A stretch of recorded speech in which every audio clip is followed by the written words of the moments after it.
Hello friend, आप देख रहे हैं लक्ष्य विद्यापीठ यूट्यूब चैनल। आज मैं फिर से आप लोग के लिए 15 अक्टूबर 2020 का करंट अफेयर लेके आया हूँ।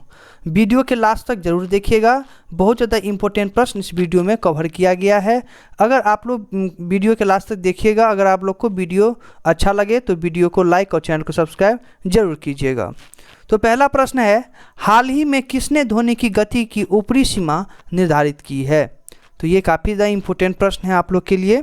तो चार ऑप्शन है आपके पास, स्टैनफोर्ड विश्वविद्यालय, हार्वर्ड विश्वविद्यालय और लंदन का क्वीन मैरी विश्वविद्यालय और मैसाचुसेट्स प्रौद्योगिकी संस्थान। तो ये चार ऑप्शन है आपके पास।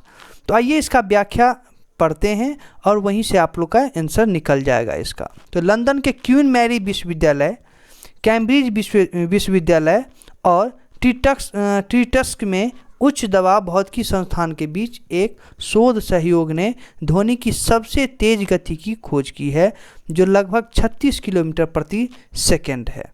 तो बहुत ज़्यादा इम्पोर्टेंट प्रश्न है ये। इसका राइट आंसर होगा ऑप्शन नंबर सी, इसका राइट होगा लंदन का क्वीन मैरी विश्वविद्यालय, इसका राइट आंसर होगा। आप लोग देख लीजिएगा, काफ़ी ज़्यादा इम्पोर्टेंट प्रश्न है। बढ़ते हैं अगले प्रश्न की ओर। अगर आप लोग को आज के करंट अफेयर का पीडीएफ फाइल चाहिए या किसी भी दिन के करंट अफेयर का पीडीएफ फाइल चाहिए तो नीचे डिस्क्रिप्शन में आप लोग को व्हाट्सएप लिंक मिल जाएगा, वहाँ पे जाके आप मैसेज कीजिएगा और जिस दिन का भी पीडीएफ फाइल चाहिए आप लोग को करंट अफेयर का, वहाँ से आप लोग को प्रोवाइड करा दिया जाएगा। आइए बढ़ते हैं अगले प्रश्न की ओर। अगला प्रश्न है, किसके द्वारा पहली बार virtual India international jewellery show का आयोजन किया जा रहा है? तो ये भी काफ़ी ज़्यादा इंपॉर्टेंट प्रश्न है। तो चार ऑप्शन है आपके पास, ICICI, दूसरा ऑप्शन है GJEPC, तीसरा ऑप्शन है ISRO, चौथा ऑप्शन है NGOP। काफ़ी ज़्यादा इंपॉर्टेंट प्रश्न है ये भी। तो आइए इसका व्याख्या पढ़ते हैं। James and jewellery export promotion council of India, यानी इसका शॉर्ट फॉर्म होता है GJEPC, ये इसका शॉर्ट फॉर्म होता है। G मतलब होता है जेम्स, J मतलब होता है ज्वेलरी, E मतलब होता है एक्सपर्ट और P मतलब होता है प्रमोशन और C का मतलब होता है काउंसिल। तो ये काफ़ी ज़्यादा इंपॉर्टेंट प्रश्न है। द्वारा पहली बार जो है वो virtual India international jewellery show का आयोजन किया जा रहा है और इसमें लगभग 350 प्लस प्रदर्शकों ने शो में पंजीकृत 10,000 से अधिक आगंतुकों के लिए अपने उत्तम आभूषण संग्रह प्रदर्शित किए हैं। इसका राइट आंसर होगा ऑप्शन नंबर बी, इसका राइट होगा GJEPC, इसका राइट आंसर होगा। व्याख्या आप लोग और भी अच्छे से पढ़ लीजिएगा, अगर खुद से पढ़ के समझते हैं तो आप लोग के दिमाग में ज़्यादा सेट होगा। तो चलिए बढ़ते हैं अगले प्रश्न की ओर। अगला प्रश्न है, किस राज्य ने ट्री ट्रांसप्लांटेशन पॉलिसी लागू की है? ये भी काफ़ी ज़्यादा इंपॉर्टेंट प्रश्न है। तो चार ऑप्शन है आपके पास, दिल्ली, उत्तराखंड, राजस्थान और उत्तर प्रदेश। तो नई दिल्ली मंत्रिमंडल ने जो है वो ट्री ट्रांसप्लांटेशन पॉलिसी को नई दिल्ली मंत्रिमंडल की मंजूरी के बाद लागू किया है, इसलिए इसका राइट आंसर होगा ऑप्शन नंबर ए, इसका राइट होगा दिल्ली। अगला प्रश्न है, हाल ही में किसने भारत की पहली हाइड्रोजन ईंधन सेल यानी HFC यानी हाइड्रोजन जो है सो ईंधन सेल है, इसका शॉर्ट फॉर्म है HFC, प्रोटोटाइप कार का सफलतापूर्वक परीक्षण किया है? काफ़ी ज़्यादा इंपॉर्टेंट प्रश्न है ये भी। चार ऑप्शन आपके पास, DRDO, NASA, CSIR और ISRO।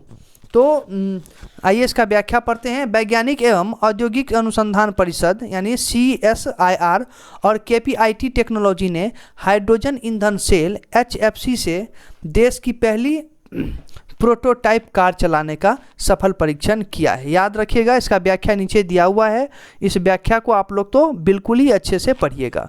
व्याख्या अगर आप लोग बढ़िया से पढ़ते हैं तो आप लोग को कोई भी परेशानी नहीं होगी, कोई भी डाउट नहीं होगा। तो व्याख्या आप लोग अच्छे से जरूर पढ़ के समझिएगा। इसका राइट आंसर होगा ऑप्शन नंबर सी, इसका राइट होगा CSIR, इसका राइट आंसर होगा। अगला प्रश्न है, अंडमान और निकोबार द्वीप समूह के किस समुद्र तट को अंतर्राष्ट्रीय ब्लू फ्लैग प्रमाणन प्राप्त हुआ है? तो ये भी काफ़ी ज़्यादा इंपॉर्टेंट प्रश्न है। चार ऑप्शन है आपके पास, पालघर समुद्र तट, यमुनानगर समुद्र तट, राधानगर समुद्र तट, मरीना समुद्र तट। तो अंडमान और निकोबार द्वीप समूह के राधानगर समुद्र तट को अंतर्राष्ट्रीय स्तर पर जूरी में प्रख्यात सदस्यों अर्थात IUCN, UNWTO, UNEP, FEE द्वारा ब्लू फ्लैग प्रमाणन प्राप्त हुआ है। इसका राइट आंसर होगा ऑप्शन नंबर सी, इसका राइट होगा राधानगर समुद्र तट। इसका व्याख्या आप लोग पढ़िएगा और खुद से आप लोग समझिएगा, खुद से समझिएगा तो और भी ज़्यादा बेटर आप लोग को समझ में आएगा।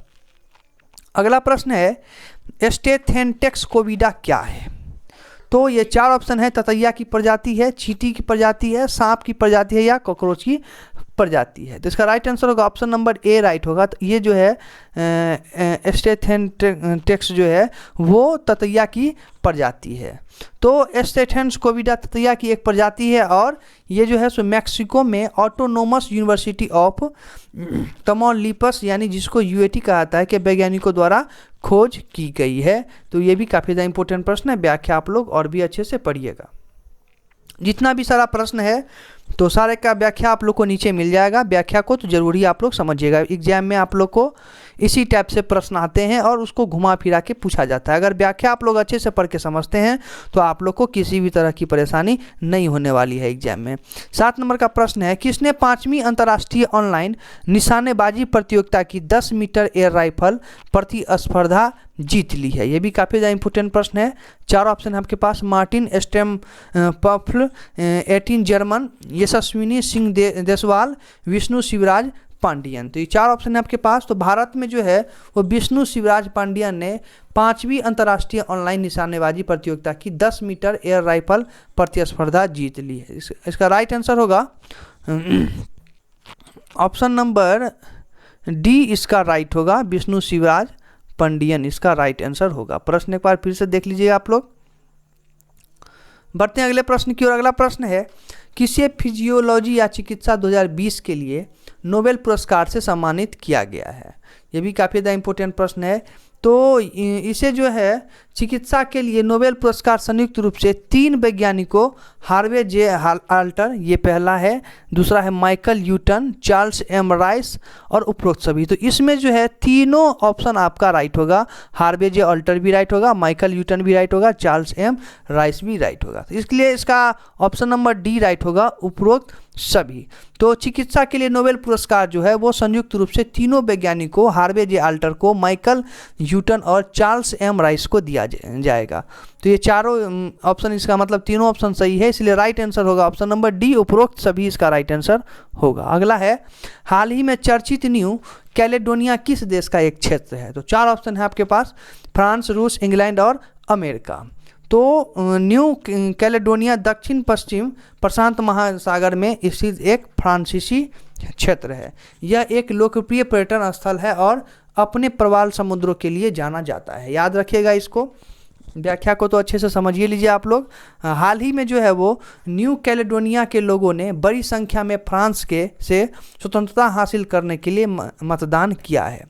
इसलिए इसका राइट आंसर होगा ऑप्शन नंबर ए, इसका राइट होगा फ्रांस, इसका राइट आंसर होगा। आप लोग अच्छे से देख लीजिएगा और व्याख्या को बढ़िया से समझ ही लीजिएगा आप लोग।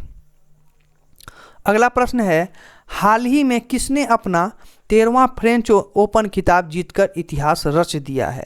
यह भी इंपॉर्टेंट प्रश्न है। इसी टाइप के प्रश्न एग्जाम में आते हैं, तो इस टाइप के प्रश्न अगर आप लोग को कभी भी कहीं भी मिले तो उस प्रश्न को आप लोग नहीं छोड़िएगा। तो 4 ऑप्शन है आपके पास, रोजर फेडरर, राफेल नडाल और एंडी मरे और नोवाक जोकोविच। ये 4 ऑप्शन है आपके पास। तो राफेल नडाल ने अपना 13वां फ्रेंच ओपन खिताब जीतकर इतिहास रच दिया है, इसलिए इसका राइट आंसर होगा ऑप्शन नंबर बी राइट होगा, राफेल नडाल इसका राइट आंसर होगा।